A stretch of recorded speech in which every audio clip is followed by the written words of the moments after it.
Hey, Dad.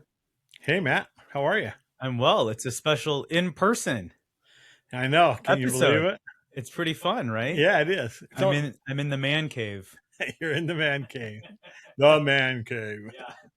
It's nice. Yes, it is. And hello to our listening audience. Thank you for joining us. This is Discussions with Dad, Faith, Blood, and the In-Between.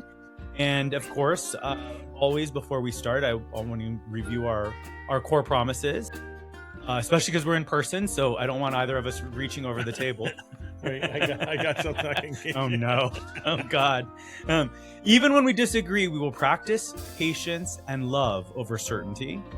We will tell the truth with care, and we will listen to understand, not convince, convert, or prove wrong, which we have been doing pretty good at those Pretty things. good. I really think we tabled a lot in the last episode. Yeah. But I'd rather table something and stick to our core promises, because otherwise you can't have a conversation with someone Right. if you're just going to argue the whole time, or if you're and no one's willing to concede on anything. I agree.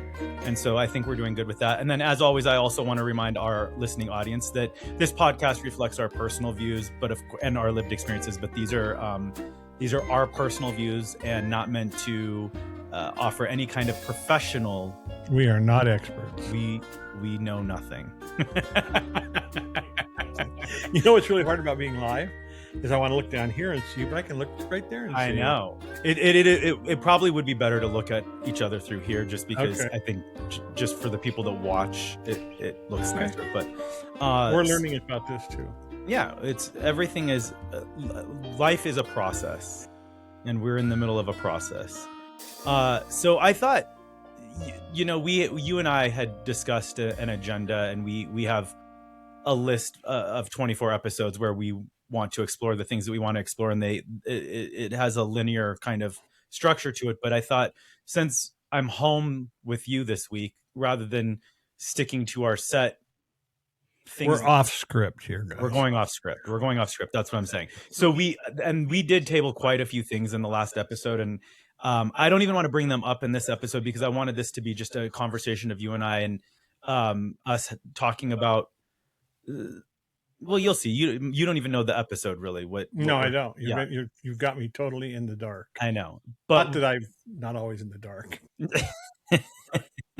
well, and so for our listening audience, we will circle back on all of those things that we tabled next episode. I think we should just cover all the tabled issues, and so Okay. we're going to be two off of the series arc that you and I had planned, but no one really knows what that is, because we're literally making it up as we go along, I That's guess. true.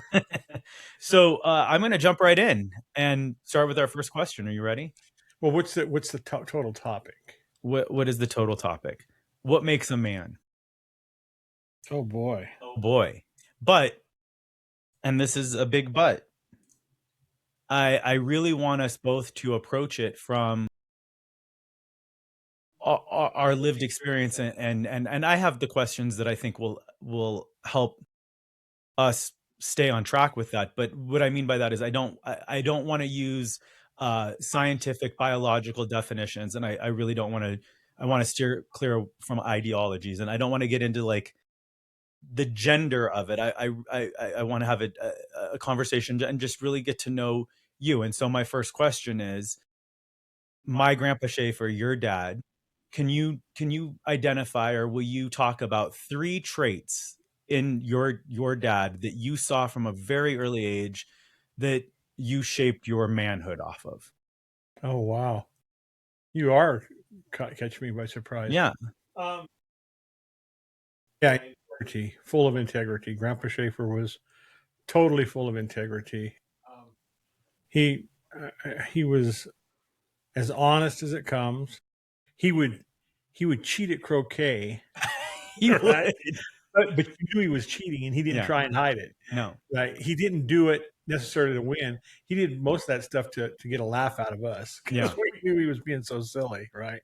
But yeah, There was always it was tongue in cheek. There was always a wink. yeah, there was always a wink. Yeah. And when it came to anything that mattered, there was great integrity and thought. Yeah, great integrity.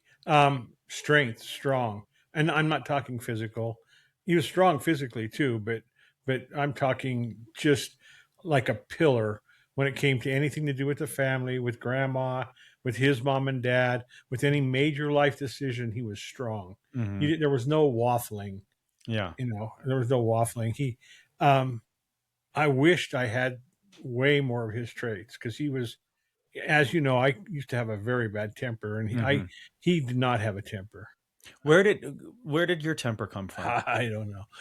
Um, yeah, that's a good question. Yeah. I think what my grandma Brader on the Italian side, Embrator, on the Mhm. Italian side, said I was like her uncle, and his name was Pupi Tedesco. They called him Pupi Tedesco, and she said you're a spitting image of him. He would get mad at a card game and rip the cards in half, and do silly things like that. And for a long time, I was bad about that too. But praise God, I did.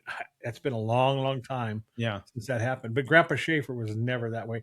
I tell Louise, and I've told you, I never heard him raise his voice to my mom, let alone his hand, Yeah. ever, ever. "Aw, babe!" That's That's what as he loud as said. you'd get. That's as loud as it would get. That was his, but on the other hand, when my mom made lots of decisions. Mhm. My mom, Well, what? we're gonna get to Okay, that all right, because, grandma yeah, we're gonna get to that. okay. So But you had integrity, strength. integrity, strength, and love. He was very, very caring and loving. Yeah. All things that you passed on to me, I think, and sadly the anger too, including when Shuri and I would play Risk, Oh my gosh!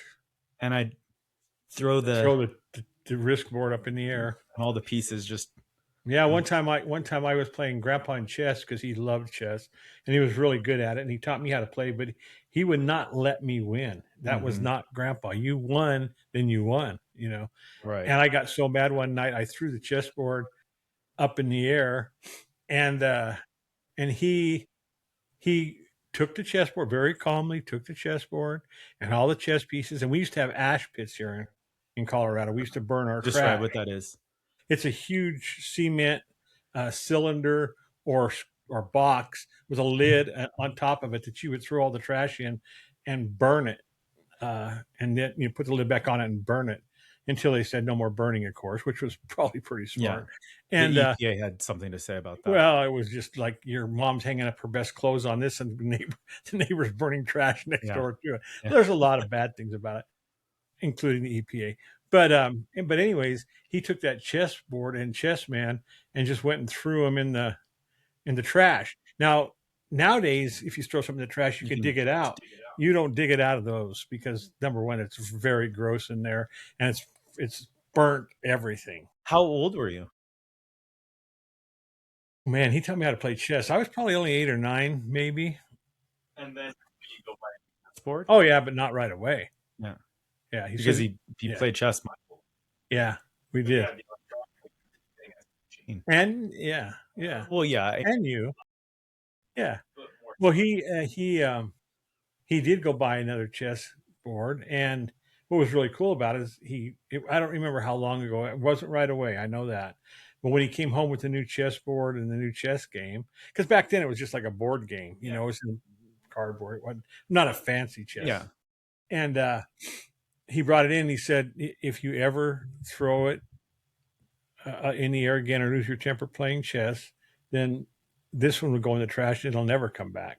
And so it never got thrown again. Okay. Yeah, yeah. I love So that. yeah, that was a it was a So he would come home, Matt, and um no matter how, and now I realize because I worked a whole day and I come home to you and we'd do things and it was tiring, but he would come home from a hard day's work. When he was working for the gas company, it was a lot of physical hard work, yeah, delivering propane at the early years. Then he became a manager, but I mean, you're talking he about labored all day long. 100-pound bottles of Yeah. labor, and no matter how tired he was, I loved baseball.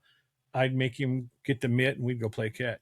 Okay, so that must have had some sort of impact on what being a man Oh is. yeah, yeah, definitely. Uh, He definitely take care of your family, take care of your loved ones. Family comes first. but grandma, so we can bring grandma into the equation now. Grandma also worked, but like you started to She didn't work when I was little. when you were in primary school? Yeah, But she maybe. did. I thought she was No, a she probably didn't beauty start. operator, and then she No, worked at well, the clothing she was a store. beauty operator before I was born. After I was born, and she closed down a beauty shop. She worked at the Florence Citizen for a very little while that I was born, Okay. and then she didn't work for a long time. And oh man, Your whole years. all No, through school? no, probably. I don't know how old I was when she went to work at Jim the Tailor. I Maybe think maybe that's what I sixth remember grade, hearing. maybe Yeah. fifth or sixth grade. Yeah, Okay, I was so old enough to come home, and you know, I lived right literally across the street, so right. no big deal. And you started to say, your mom made a lot of the decisions. By the time I came along, grandma was making all of the decisions as far as she always talked to grandpa. I saw her always have a conversation and He say, had the final say. "He did, you're right." But somehow she got him to say what she wanted. It's the old adage: the man may run the man may be the head of the house, but the wife's the neck, Yeah. and the neck Okay, turns the head. because what makes a man, this conversation, I the decisions are made, at least they were in your family, by both your mom and dad, Oh yeah, but your dad did have the final he say. had the final, but I never saw him. I don't know what the word is. Put forth his authority. Uh, it would be very sparingly if he did that, and it wouldn't act like it's authority. Right. So, I guess okay, so It then wasn't important to him to be the boss, even though he was the boss. yeah. You know what I mean? There wasn't a pride factor that I do this and I do that. It wasn't anything about that at all. It was Well, I think that's why I'm most curious, and I know where you stand, and again, I started this episode off by saying I don't wanna get into the gender, the ideology, or the biology of defining what a man is. Um, at least not in this episode, as much as we can avoid it. But what I do find interesting is that grandpa really was fairly soft spoken and fairly laid back and really didn't have an agenda. And at the end, towards the end of his life, he told me all he ever really wanted was to have a family, which he had, and to have grandchildren, which that's he had. all. That's all he wanted. And he and grandma went so okay, so you go through high school and the liquor store, they opened up the liquor store while you were still in high school, They correct? opened up the liquor store in my freshman year. Your freshman The year of high school. beginning of, before I went into my freshman year, the summer. Well, before I went into my freshman year, they opened it. Okay, so I guess so when did your dad pull you aside and have a conversation with you about, like, the expectations of what being a man is and what that means in the bigger picture of the living in the world and how you treat women and how you talk to people and what your accountability is and what your actions I are? don't think he ever just sat down and had that talk. I think it was mostly learning Lived experience. lived experience, but also when I did do something stupid, he would remind me of what needs to be done the right way. So Yeah. there isn't one moment that you can pinpoint that you think, "I that's what I knew, that's what being a man was." Well, yeah, I think there were several moments, but like the moments that it was 20 below zero, because it used to get 20 below zero here all the Yeah. time, in January and February. The moments that it was, so cold and so bad that he got up and went to work that morning no matter what. He never missed work. He just didn't miss work. He's like I was. You know how I was. I just don't miss work. Right, but I mean, And that's part of but grandma could have you could say the same thing about grandma, she would have done the same thing. right, Different job. right, right. But not out in the cold, exposed, Do you doing you that. see where I'm going though? I'm looking for one pivotal moment that really defined masculinity versus femininity.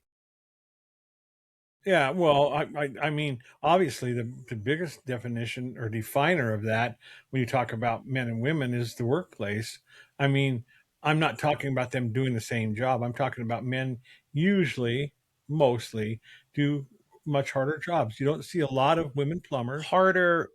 physically, not Okay, mentally, physically. okay, But you don't see hardly any women ironwork. And I've been in construction my whole life. yeah, There's women ironworkers. Don't see very many of them. right. There's women drywallers. Don't see very many of them. but that's not because they're female, that just has to do with their physical strength and the Exactly, limit of which they're exactly, capable of exactly, physically. exactly. And like you said, there's an exception to every rule because the last thing I want is for any of my friends to think that I think that. I think that anyone can be whatever they want to be in They the can. workforce. Oh, they I can. and I've seen an exception in almost every case. I've seen roadside, highway Right. construction Of course. women. I've seen women in places where, yeah, it's mostly you would think of it as a man's field. I don't see a lot of female firefighters, but I know they exist. I know they're out there. Uh, okay. So, but there wasn't one specific thing like Well, that. but you gotta remember, I was very close to 2 grandpas also. Well, we're gonna get to that. Yeah. That because that's gonna lead into my next question. But before I do that, um the the interesting thing for me with Grandpa is that he was someone who I felt embodied. He had great style. Grandpa was always dressed, even in his retirement. Yeah, he He would dressed shave up. every day, and he taught me the He importance of loved like, wearing a China suit. yeah, taking pride in how you look I didn't and inherit that from him, by the way. no, you're kidding. I had no clue. I did. Yeah, he did. It Fro skipped a generation. and it was actually both my grandpas. My mom's dad was very, Oh, yeah. he cared about how he Oh, looked yeah. and presented as well, and Grandma Schaefer too, if you think about it, but my grandpas were really good. Well, Grandma Smith was a classy dresser too. Yeah. Oh, yeah, all 4 of my Yeah, they grandparents were. are well dressed. Yeah. Uh, and cared about, like, and I think that probably had to do with, and we're gonna get to this, the immigration, the fact that when you came from someplace else, you had to really prove your worth You in this did. country You at did. at a certain time in our country. Definitely. And so my final question, and then we will talk about your grandparents. And Let me add one more. oh Let yeah, me add one more. You said 3, you and said but 3: I integrity, strength, I and did, love. but there's one more that I think Okay. that I was thinking through it that I think is really important. Mhm. I would have to say sacrifice. Well, that's a good one. There was lots of things he sacrificed, so our family would not do without. And of course, integrity, strength, love, and sacrifice. I think every mother has to have those 4 Oh, of course. things too. So I have a path that we'll go to. So before I move on to your grandparents, the one thing that I guess, if I'm a person looking out or looking in from the outside, I could say, well, maybe your idea of what a man is that for most of your childhood, your mom stayed at home and your dad went to work. So did that did that play into how you assigned roles in terms of male, female, and who you what you expected from Well, a I woman didn't versus what you assign expect? them how I viewed them. Yeah, I mean, they were assigned by culture, Italian and Croatian. Yeah, Uh, my dad liked to cook, yeah, but rarely did he ever come home and cook. yeah, My mom cooked. My mom cooked even when she worked at the, you know, my dad didn't do laundry very often, but he did. yeah, If she needs help, he would do it, right. whatever. But I never saw my mom ever mow the lawn, Really? ever. Could you see grandma pushing the I lawn? could. She never I mowed could the see her lawn. getting exasperated with it being too long and being like, "I'm just gonna do it myself. Tony's not gonna do it." Yeah, well, she never did that. I never saw her change oil in the car. No. I never saw her change a flat tire. I never Okay, saw her. so changing oil in the car, changing a flat tire, Right. these are things that maybe subconsciously or on some level, you identify these as masculine As man tasks. thing, sure. Yeah. Okay. I have to say yes to that because that was the truth of the matter. That was your truth, Yeah. yeah. Okay, Whether so it's the truth of our culture now or not, I can't say that. But when I was growing up, yeah, definitely. well, it's interesting, trad fam, have you heard that? Trad fam? I'm not. Traditional family. Okay. There's a whole, generation, Gen Z, into the millennials are returning back to that kind of Is Gen Z the one after millennial? yeah. Yeah, they're the young. There's yours, millennials, then Gen Z. Yeah. Okay. They are I just saw this the other day. I just read a whole article on this, and so then I went and did a deep dive. And there are these women who and men who are deciding to have traditional families where the guy goes out and works, and the woman stays home. But the difference is, and this is a huge difference in my mind than what you're talking about, is that the women, they are stay at home women, but they're not making the dinners and they're doing the things. They're selling their own products online and they're doing things like that, I which think that's fine. well, Yeah, yeah, of course, but then I don't know that it's really. I mean, I guess the fact that it's really traditional is that they stay traditional. at home, I mean, but they're but still working from think home. about this for a second, being as you're going that direction. Think about think about the culture and what my mom and dad saw as opposed to what I saw. I mean, I remember ringer washers. I'm old Right. enough to Well, remember. we're gonna get there. Let me ask you that. Let me ask you a follow up question. How do you think generational emotional restraint impacted you? So the households that your grandmas and grandpas led, how were they different than the one that you grew up in? And do you think that that had any play in how you viewed your parents, and then how you viewed the world when you became a Okay, father, yeah. First I'd say there was very little difference. between grandma and grandpas and Yeah, my and I've grandma and told you that before. There seems like a bigger chasm. Right? yeah. Remember we went through. Well, It seems like there's a bigger chasm between me and your generation than there was between me and my dad's, and definitely between my dad and his dad. Not much at all. right. Not much. I mean, there were Well, things. technologically, things hadn't advanced between their Hasn't near generations, as much. but in from your grandparents' generation, my great grandparents to you, there had been a It lot went, of it technological went nuts. advancement, Yeah, it went nuts. and so I'm curious. I mean, grandma and grandpa Brader had a TV, Yes. and they watched programs and things like that. Oh yeah, Bonanza was Grandpa's favorite show. What was grandma Brader's favorite show? Probably Bonanza and Rawhide, So and she liked what her husband liked. well, she probably didn't have a choice. Right.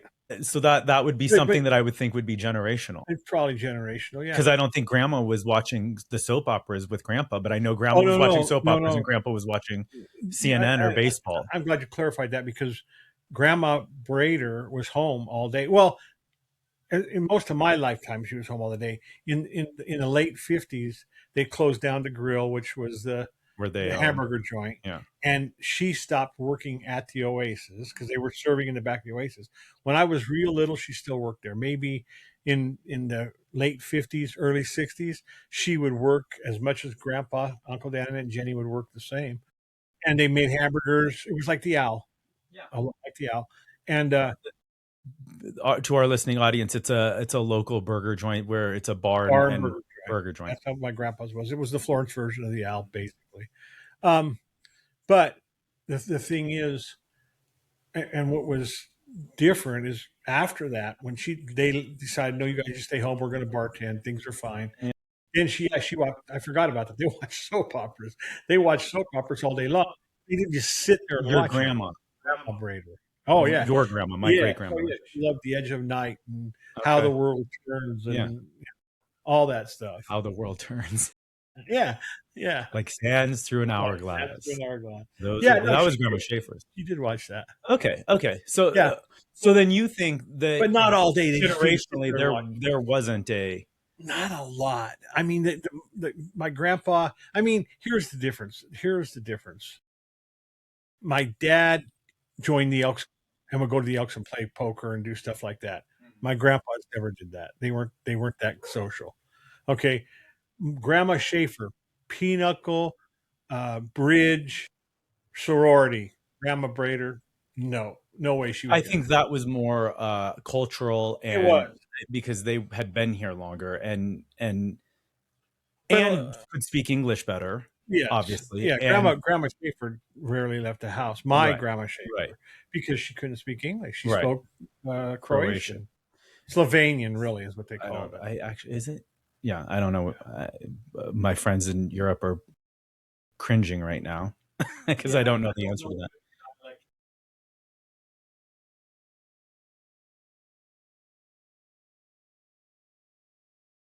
So okay, so if you didn't feel the impact of the generational not restraint, so much. where do you think, or when do you remember thinking your idea of what a man is has shifted? was probably my generation. Like in high school? I Yeah, mean, you grew up you were in high school in the '70s. The men had long hair. They were hippies. They were wearing women's clothes, or like, like dressing more never wore bell them. bottom. You didn't, but bell bottoms and vests and things that would have been probably at one point considered more feminine clothing than No, not. I didn't. Maybe you. Well, what did you wear in high school? Flannel shirts and bell bottoms, and even the bell bottoms got sprinkled heavily with 501 Levi's, straight leg Levi's. Okay. And now once in a great while, Did you have long hair? oh yeah. And after Saturday Night Live came out, Okay, so Saturday I Night don't know. Live was a good I'm touchstone. sorry. I'm sorry, not Saturday Night Live, John Travolta's show. Staying Saturday alive. Night Fever. Saturday Night Fever. Saturday Night Fever. When Saturday Night Fever came out, a lot of people dressed in. I had a fancy shirt But it and would, but okay, so bell bottom. that's exactly what I'm asking you. So you remember, because you were young enough and it was hip enough, that Saturday Night Fever is Travolta. Johnny Travolta. Yeah. Um, you remember that flamboyant walk down the street that he does. Oh yeah.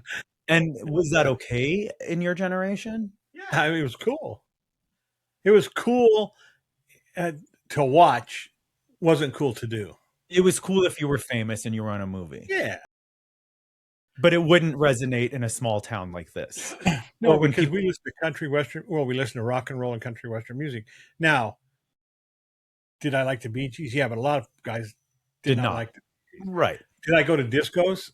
No. Oh, only because the girls were there. In Were co- there discos here? no, no, in high school, no discos. No, it was never that. I'm talking about in college. Oh, In Fort Collins, there was two major discos, and discos were huge. It was yeah, of course. 1975, Yeah. Donna 1976, Summers. Donna Summers, Yeah. all of them. Yeah. The Bee At Gees. Bee Gees. It's great dance music. The beat music was great. Yeah. But we didn't go there because of that. We went there because all the girls went Well, there. right. But when you went to those kinds of clubs and you, because this is college is a really, for anyone that's gone to college or through an apprentice program, I went through an apprentice program in Chicago. So you leave your small little pod, your small little idea of what you think the world is, and you get in with these people who, some of them, by the time they're in college, they're very well traveled. They've been all over Europe or South America or all different everywhere. And so you're inundated with new ideas and new ways to look at something. That's what college is for most people, right? And for a lot of people, it's a major reset, and for some people, they double down on who they knew they were, and they endure college and get through it, and then they say, "Okay, I got through that. Now I'm going to go back to what I was." When you were in college, were you challenged by men who were men, gave off a different vibe, or didn't fit your idea or example of what you thought of being a man was? I don't think I was challenged by it. It didn't bother you. No, it didn't bother me. Yeah. I don't remember ever it bothering me. Right. I'm just asking because I because don't think eventually, this is going to build into a deeper conversation and discussion. right. And No, I don't. No, I don't think it bothered me. I don't remember back then. I don't think a lot of things bothered me. You worried about stupid stuff, not you know. right. So then, okay, so then college, and so then you become a dad. Very young dad. Yeah. Talk to me about how then your lens of being a man changed or Well, shifted. yeah, and that's probably that brings up a good point because Grandpa probably did have a conversation with me after you were born. Probably not much after you were born, and and it wasn't something like he said stern or anything. But he goes, "Now you got some responsibilities." Yeah. That's really all he said. Now you got some different responsibilities, and all he was, and this is something I didn't know. What's interesting is So that that word responsibility feels very masculine to me. And not to say that women don't have incredible responsibility, they have huge responsibility, your and mom had incredible responsibility. absolutely. I but because I think culturally and in our society in this country, especially those of us that came from families like I came from, where there was a traditional family core that was definitely both culturally, ethnically based on Italian or the Croatian and then also the faith, the Christianity that was Right. deeply also part of the family unit, right? Yeah, of And course. and so And I've told you that. I wished we never would have stopped having Sunday dinners. I think that was a huge mistake, but yeah, we did. but so then the word responsibility I think is put on boys at a certain age in a different way than it's put on girls. And in fact, Yes. almost I don't know about, now, I don't know what my niece feels, in school. I'm sure she feels the weight of the world on her, but for many different reasons. She's lost her Right. mom and dad at such a year, Right. she's 15 and she doesn't have a mom or a dad. Right. But I think that kids in general right now are dealing with responsibilities I'm so grateful I never had to deal with, from the social media things to Oh, the social media would be terrible. and just where we are, In high school, I can't even imagine those. yeah. It was bad enough, getting bullied, which didn't happen very often. But when someone said something really stupid, or if you said something really stupid, it took forever to get around to school. And And now it happens in it an happens like instant. wildfire. Yeah. And plus, there's so many. That's why I'm so afraid of AI. I'm excited about AI, but Oh, I'm we're gonna do an AI episode. totally afraid of it. I'm only because they can make a picture of anything and say you did it or you didn't do it, and it's going to be Yeah, hard but for they also people. have the software and the technology, and they're doing this to tell you when something's been AI, digitally. thank Well, God. yeah, because everything leaves a digital trace now. That's the good news. Hmm. It's also bad news if you're doing something you shouldn't be doing. So, Yeah, but no, so uh, in terms of the responsibility, I think early on, at least my generation, and I guess I'm Gen X, right? I mean, I'm the younger end of Gen X. I'm on the cusp of being a millennial and Gen X, but I'll be 48 in May. Yeah. So so we're called Xennials actually is what this little micro generation in between. We grew up with analog. We grew up with a wall on a or a phone on a wall that you had to, but then we also had a Game Boy by the time I was in 6th grade. I was walking around with, Game Boy. and if you remember, grandma and grandpa, your mom and dad bought me a TV. Remember that handheld TV? And so Yeah, I was slowly being ushered into the digital digitalized. age. Yeah. But um the idea of the responsibility was put upon me at an early age, and I in a and it's not even like this because I think by the time I was in middle school, most women, we were living in Los Angeles, and most of my friends' parents that I knew, their mom and dad both worked. They both had like very successful When your freaking house payment's $2,100 a month, you have to. in In 1986. 1986, we were Yeah, paying $1,800 a month. right. So but so then the shift of burden or responsibility of being the sole provider, I think, for me changed, and it was no Right. longer just this one idea of you could have a two income kind of Right. household. I think, yeah, I mean, responsibility. I mean, your mom didn't need to work. We could have got by, Mhm. but your mom and your aunts and uncles on that side of the family, they all grew up working from Yeah. a very early age. They worked at the newspaper, then they worked at the print shop, Hmm. and yeah, they But knew how to that was also, work. I think, generational too. I think Yes, your it was. generation, even my generation, I talk to my friends who are my age, who have children now, my niece's age, 16, 15, 16, 17, and their kids don't work. Kellen, my niece doesn't have a job. No, I know. And Well, if any roles have changed, well, this is a blanket statement, okay, but if we're here for blanket any statements. roles, yeah, if any roles have changed, the most role that has changed would be the woman's role. And okay, so talk about that for a minute. Okay, so, and I was thinking about this when you mentioned it. I was going there with the wringer washer. I remember Grandma Schaefer, my Grandma Schaefer, your great Grandma Schaefer. I remember her washing clothes on a washboard and a wash tub. That's how I Mhm. remember her washing clothes. Yeah, I Okay. remember I seeing remember this. when she wanted to make chicken for dinner, She went out and we killed the went out chicken. and killed the chicken, picked the chicken, and we baked the chicken. I was there the whole time. I remember all that. Now that's pretty rural for 1963, 64. I mean, in the city they probably weren't killing chickens, No, but out here we still grandma had to kill a chicken. If grandma, I mean, just to make a meal for grandpa, my grandpa, was hard. Yeah. It was hard work to wash the clothes, make a Well, meal. that's why I push back a little bit on the, women Yeah. and their jobs are not as hard. I mean, I in would say they were harder back then. harder well, I think they're harder now emotionally because Emotionally, yes. I'm talking about physical labor, yeah, yes. okay. Yeah. I'm glad you So clarified that. that would probably be the biggest. I mean, I saw all that stuff take place, and the woman's responsibility uh, didn't decrease. Still responsible for the family. That portion of whatever she did for the family, whatever they defined for her to do for that family, she had that responsibility. So It didn't decrease, but no. I think some of her load um, got lighter in a sense. And I'm talking physically now, not emotionally. It could be Mhm, worse emotionally. mhm. You know, it could be way worse. But that's what I noticed more than anything. Yeah, the shift from basically running a household to because your grandmother went from running a household into the kind of into opening up a business, right? And Yeah, into the of course. workforce. So, A liquor store. yeah. Okay, so And so she why was do the driving force behind that, by the way. my grandma, Yes, your your grandma. mom. Yeah, of Yes. course she No, I was. know that. I know that. She was. There was things she did. Well, when she bought those buildings, she bought the Oasis building and the Shaffer Steel building, two totally separate buildings. Man, she did all the legwork and everything like that. Then she went to Grandpa and said, "Hey, this costs this. This costs this."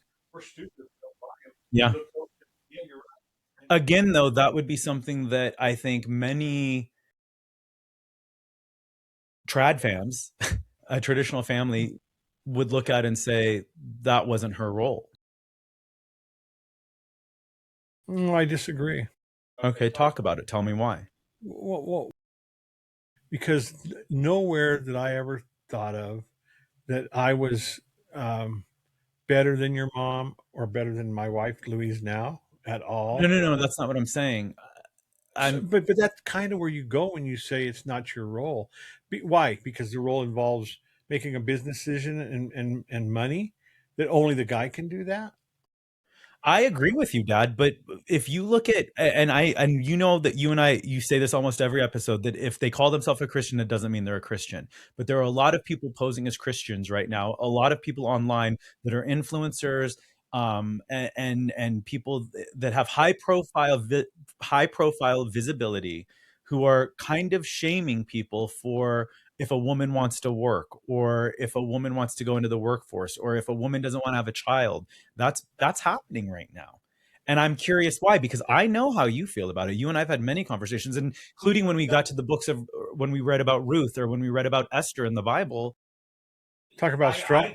flat out asked you, well, what is your feeling about if a woman should work or not, or and you point out those women who worked and did what they had to do. Huge So where do sacrifices. you think? So this is the perfect time for me to ask you this question. And again, we're really going to try to stick to the thoughts about it and not so much the gender, Or the the ideas. biology. But where do you think why do you think we are where we are now then? And we have these such radical divides on what defines man and woman and who gets to be at home and who shouldn't be at home and when should a woman be at home and when should they not Well, why do you think this is happening? okay. I think I know what you're asking. I think I have a somewhat of an answer. You might not like this answer. There's a difference between wanting and allowing and being shamed into doing something. Okay. Wait, wanting, allowing, and being shamed. Yeah. So Okay. give me an example. Okay. So when Grandma Schaefer, when I was probably in 1968, how old would I be? I would have been 11 years old. Okay. So when the women's lib movement hit, okay, and hit hard, people like Grandma turned their nose up at it because Grandma had already been doing it, and it was an agreement with her husband, and it wasn't, and all these women are saying they got shamed for being well, you're a traditional you're just why don't you get out in the workforce? It was a huge thing going on that you weren't a real woman unless you could why are you why you think you have to be in your man's Okay, can but I they chose to be that No, I way. understand. So can I interject with that because I think that's why I brought up the trad fam, Right, the traditional family right. that these So now it's gone 180 millennials. degrees. Well, no, because they're doing what I'm gonna challenge back on with that is, do They're doing you the think opposite. no. Do you think that we'll call them progressive women, those women in the 60s and 70s that really were pushing the liberation of women and getting out of the household and getting into the workforce. Right. Do you think that a little bit of that or a lot of that or at least a majority of it came from this idea that a lot of women during that time, especially out of the 50s, were still kind of being indentured to their husbands by their families. Um, Could have and so been. maybe they were trying to liberate them and give them a voice where they thought there Could have wasn't been. a voice. Could have been. Could But have been. what you're saying, and I agree with, because I had conversations with Grandma Schaefer about this before she passed. Sheree and I both did, thank God. Was that Grandma did think of herself as a liberated woman, as a modern woman. She thought, but she never needed that to be said out loud Yeah. because her actions said it. She was on the library board. She was on the Chamber of Commerce. She was, I already brought this up, Pioneer in board. Pioneer Board, the Democratic National Committees. She, but she was, and Catholic, the Catholic head of the Catholic Women's, yeah, all of these things. And so she was doing these things. And as you just said earlier in our episode, she convinced your dad to open up a liquor store and have this life after his retirement. And so I'm sure that she probably felt very frustrated because she probably knew women who were handcuffed to the kitchen and had no choice, but she knew that she wasn't one of them. And yeah, and that goes down a whole other. I mean, I saw moms and dads functioning in our neighborhood that was not a proper function, and I knew that. And I'm not going to name names, obviously. And I knew that that woman, and I'm not talking about physical abuse.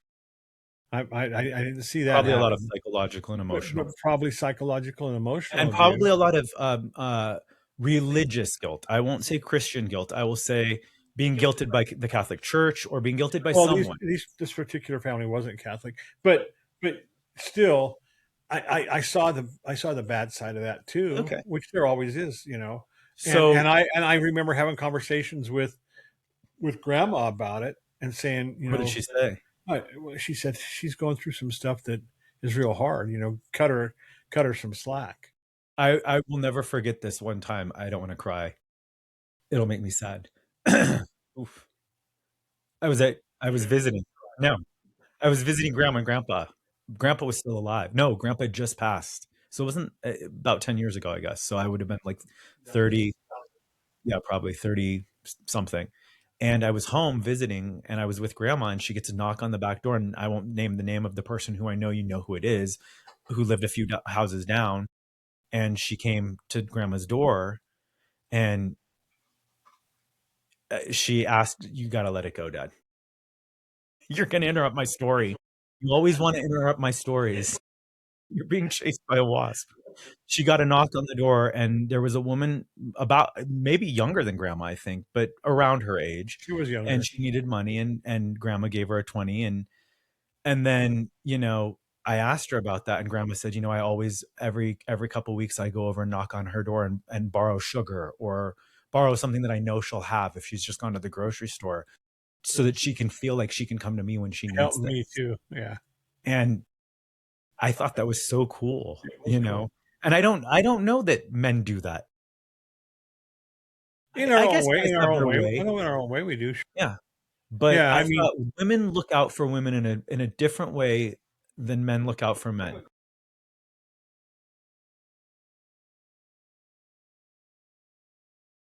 Yeah, but it's different. It's yeah, you know, I don't know how to describe they what. under Yeah. Okay, so then keeping on this along this line of questioning then. So why do you think now we are where we are with really this adamancy about man and woman? well, first I think, and it's hard for me not to bring I know, do your faith best. and religion into it, I but know. I can do it without doing that. I think that even though the women's lib movement did some good, probably like you said, I Oh, I think it did a lot of good. I That think, women get to vote but now. They well, didn't get that to. was way before that. But no, the suffragette movement was part of the women's liberation. I mean, if Yeah, you but they got to England vote that in 1920, I I think. know, but But I'm talking about 1968 when they were burning bras and stuff like that. Um, I think the women's lib movement actually hurt society more than it helped it. in which way? Well, I think that it made women uh, women who didn't want to achieve the stuff that all women want to achieve, or other women, I should say, not all women want to achieve, go after it when they really didn't want to. I think there was women that was totally happy, and there are still. But don't you think couldn't the opposite be said? Because I know plenty of It could women be. who had children who didn't want to be moms and aren't good moms, and so I'm curious, like, and I'm not talking about any of my friend group. I'm talking about like kids that I grew up with Right. and things like that. So I'm thinking, I wonder if how do you win that argument? Because forcing a woman into a marriage and Well, yeah, raising obviously children that and being in doesn't the work. kitchen, if that's not what she wants. Obviously that doesn't work. Well, So you how do you think we handle it then, or what is the next step for us as a you country? saw the sign in my wife's kitchen, right? No, Oh, yeah, you have to go I look mean at I it. have, but tell the audience because they don't get to see the Yeah, sign. so it says, "I only have a kitchen because it came with the house." Yeah. So How that did you find 2 women in your life that both neither of I them really I mean, my mom cooked growing up, but she cooked not the very fancy much. she cooked the big things. She cooked, like, the stuffed peppers or the specialty items. Stuffed manicotti, stuffed Yeah. peppers, Our and house Louise makes the best Mexican food in the world. your wife, right now, My yeah, I wife, agree. She has yeah, incredible. she But she cooks a hates lot. to cook, and she doesn't mind telling And my anybody. mom hates to cook as well. But look, let's look at her situation. Um, she was by herself Yeah. with Abby and Julianne, and she had to work all day long and Mhm, come home and try and cook for those two, mhm. and then do the, you know, And that's that's a lot terrible. of this country still. Oh, Yeah. by far, yeah, And so you're forced to do things you don't wanna do. Okay, yeah. so let's go back to the question of why do you think we are where we are? And what do you how do you think we resolve the situation? I think we are where we're at. If I was going to do a blanket statement and I not say women's lib, but there's a lot of factors that went along with that. So you think it was Yeah, a the slow degradation of the lead. family. I think it's the degradation of the family. I think no matter how that came about, whose fault it was, men, women, I think the degradation of the family really, really hurt this country. So okay, but so what do you do with the people that don't wanna be married and don't wanna have children? Don't get married, don't They can have be in the children. workforce. Yeah, Okay, that's and fine. then the people that wanna get married and have children. Isn't that the society we live in? Well, no, How isn't it? no, because there's too many people getting married and then deciding they don't want to be married and leave kids and broken Well, families how and all much that. of that do you think is part of the generational Oh, I think it's huge. the That's no, my the generation. not wanting to get married. If they don't wanna get married, but they feel by society still or let's just be honest, it's hard to be one person and have a house. If you wanna have a house, you need a double income Yeah, in almost every major part of this country. yeah. Well. Okay, that's fine. But here's the thing: I still think the family structure, when it's destroyed, the family starts to deteriorate, then the community deteriorates, then the town deteriorates, then the state deteriorates. I think it's a huge implosion, and I think, well, that's I can't answer that without being. Uh, You think people turned away from God? I think that the religious part of it is very important. I think the family was under attack.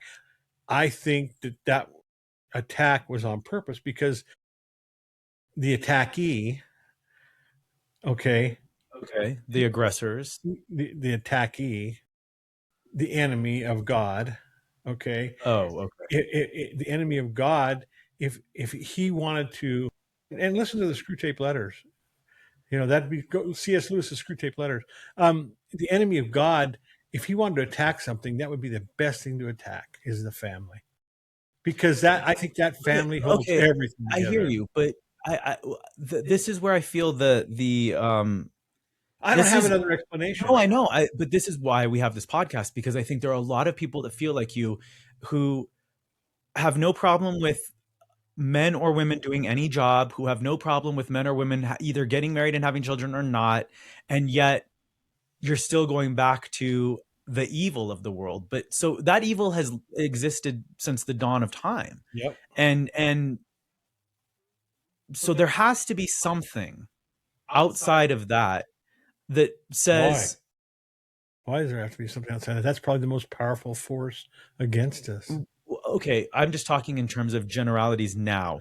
When okay, we'll get a little into it, and then I promise to our listening audience we will have an episode where we talk about it. But the idea right now that of men not born as men becoming women, or women, like biological women becoming men and biological men becoming women, right? Or identifying as women, or saying these things, they aren't the reason that the family has broken, or that society looks at family structure in a different No, way, I think or they're a result of it. I think that they're not the reason, because my generation was the worst. My generation. You look at my generation, the the divorce baby boomers. I agree. and the divorce rate. Okay, you look at from my grandma and grandpa's, my mom and dad's generation, and then my grandma and grandpa's generation. Divorce got worse every But generation. that's because if you look at when divorce was allowed to be orchestrated and or instigated by the woman, changed in your generation. Prior to that, if a woman was being beat or raped or hit or abused or neglected or not fed or not, she couldn't leave her husband. Well, I agree. I agree, Matt. But there's also ones, and I'm a divorced person, as you know. So am I, as you Okay, know. so that had nothing to do with it. How could you say that, Dad? And in my divorce, I'm talking about. No, So there's a whole no, no, no, bunch of no. I'm not saying yes. Oh, I see what you're saying. Yeah, no, no, no. Everyone that ends in divorce has anything to do with it, but I think in your generation specifically, the boomer generation, it did, because it came out of the depression baby generation, right? Like grandma and grandpa. So they that was people, no the great. They were the greatest generation. yeah, but they all, your generation, there were still women who probably wanted to be in the workforce like grandma, Mhm. but didn't have a husband that said, go be in the workforce. And they were bound to that marriage and they couldn't get out of that marriage. So that Well, makes sense to me, that there here's was a what divorce. happened. Also, legally, like you said, there's state. It happened state at a Yeah. time, and it was called no fault divorce. Hmm. Now, prior to Oh my that, gosh, you are just a dog with a bone right now, and I that know. wasp. Prior to that, I'm not going to let him dive on me. Prior to that, no fault divorce. I'm sure there was bad marriages that needed to end because of Yeah, whatever reason. But I don't think the no fault divorce helped either, because as humans, what we always do, if it gets a little tough, I'm not talking about abuse, I'm not talking, but if it gets a little tough, let's just cash in the I cat. I I And I don't disagree with you yeah, wholeheartedly. There are things that, instead of as a staying person who's tight, gone through a divorce myself, I think I think I tried as hard as I could, right? but I wasn't done trying, but my partner was, and Yeah, I didn't have a say in that, and you have the same situation. So that's right. there's And only it so was no much you can fault. do. It's no fault. Let's just call it quits. Okay. Right, but that's where we are. But then how else do That you, didn't help. well, it didn't help. I agree, but it also did help those people, those women Yeah, specifically, but Matt, that were again, you're stuck. looking at what I think is a very small percentage, because I don't know, all these Dad. broken families are really hurting society. And I'm talking about, I don't care if you're black, you're white, you're brown. When there's not, when these broken marriages and these broken societies, I don't think it was intended for one person to raise the child. I think it was should have been two persons. I think it takes a village. Yeah. That's a Hillary Clinton joke. Touche, touche. Um, Okay, wait, we only have about 5 minutes left, and I Oh, still you've have been talking the whole time. yeah, I still have more questions. Okay, so and like I said, we really do need to have a conversation about this, but we will bring on some of Okay. my friends in terms of whether you're biologically male or female or trans male and female. But just for the record, whether or not you agree with it, you have no problem with a consenting 18-year-old adult to be and live their life however they want. I just want to know. No, they can live it any way they want. Yeah, you don't care as No. long as it doesn't impact you or your Right. right. So That's the Constitution. I can't. right. But so I want to know. I sincerely, when I ask you this, Dad, I really want to know how we as a society start talking about this in a way that the two sides can come together and say, look, there are people in this country, in this society, that want to live their life a certain way, and in a free country they should be allowed to live their life a certain way. You agree? Yeah, live it the way you want. Right. So I think where it becomes sticky, if I'm speaking for you, and you'll have a chance to tell me I'm wrong, I think where it becomes sticky for you is when it feels like it's being forced on everyone. And not who they are, but the expectation of what they need because of who they are. Exactly. I mean, you're not going to get any additional rights that I get. And Why? what would you call an additional right? Special privileges. Like what? Entrance into something that I can't get into. Like what? Well, I mean, there isn't any that I know of. Right. But So why is everyone up in arms? Look, and again, I don't want to get into this because we had a really fun episode and we're almost done. We will talk about the trans in sports because that is something I don't know where I stand on that, honestly. It's hard because I do know where biological I know you do, but biological women are competing against people that were born once and biologically male, and we have already kind of established in this episode that there are certain things that men are stronger at physically. And all things men are stronger at physically. All things stronger. I'm not going to Now, get into could I things beat with Ronda Rousey in a cage fight? No, no, I right. There are could. exceptions to every rule, is what you're Exactly. trying to say. Okay. Although when I was 21 and just got out of wrestling, I'd give her a heck of a go So round. okay, But am I still back then? Was I physically? Now I'm 70 years old. No, but when I was strong, I was still way stronger than. okay, so if one of my friends who's a trans male, which means they were biologically born a woman and became a male, I Okay, introduced them to you as Phil, you'd say, "Hi, Phil, nice to meet you," and shake their hand. that's fine. Yeah. Okay. But if I slipped up and called him he instead of she, because No, well, he is a he because well, Phil is but whatever he was biologically, her, but you would never know because he looks like a man. okay. Except there's no Adam's apple. Good luck finding that. I mean, these are the things Is that he like fat? no, Okay. Well, if he's skinny, I could see it right he's away.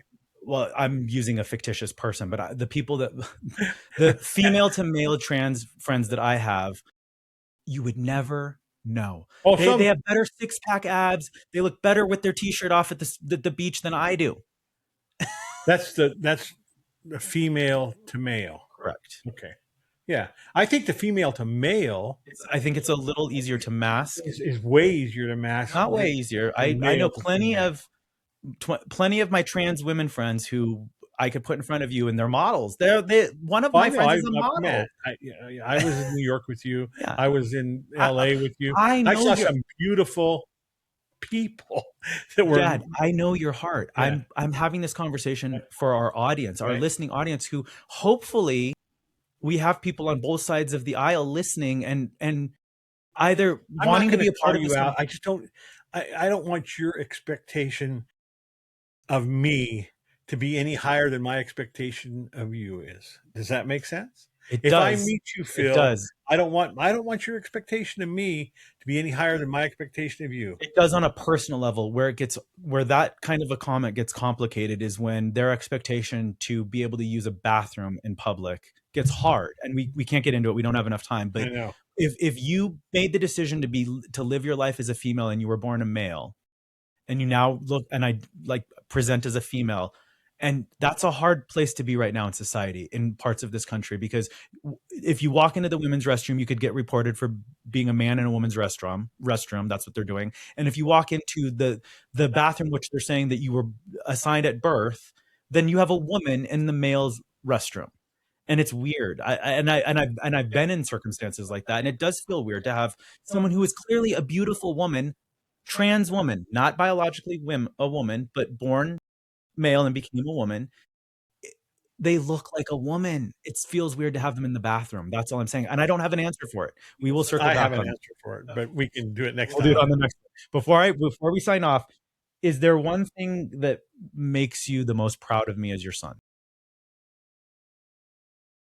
Oh, there's all kinds of things that make me proud of you. Thanks, Ed. All kinds of things. I'll never forget. I probably the most proudest moment is probably when I dropped you off in Chicago.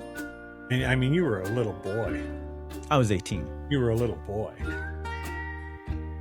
You were a little boy. And here I am dropping you off, and we walked, and we've said this before. We go into the YMCA, and we looked at each other. I said, no, you don't have to stay here.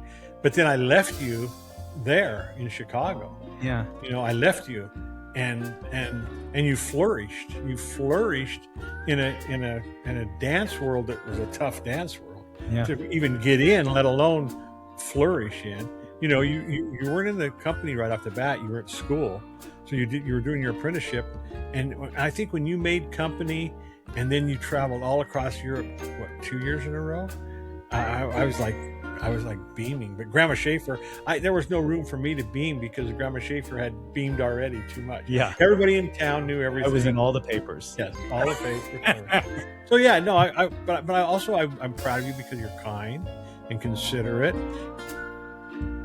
You know, when we were in Boy Scouts together, you were everything that I wanted to be as a son. I mean, we hiked and climbed and did all kinds of crazy. I think I'm also proud of you for so many things, but the thing I think that I'm the most proud of you in my life is that you have never stopped being willing to learn and grow. And you've been an incredible dad. I mean, you've just had my back my whole life. Thank you. All right. Well, I love you, Dad. I love you too. I'm glad we get to be in person. Me too. Until next time, thank you all for listening and tuning in. We'll see you soon.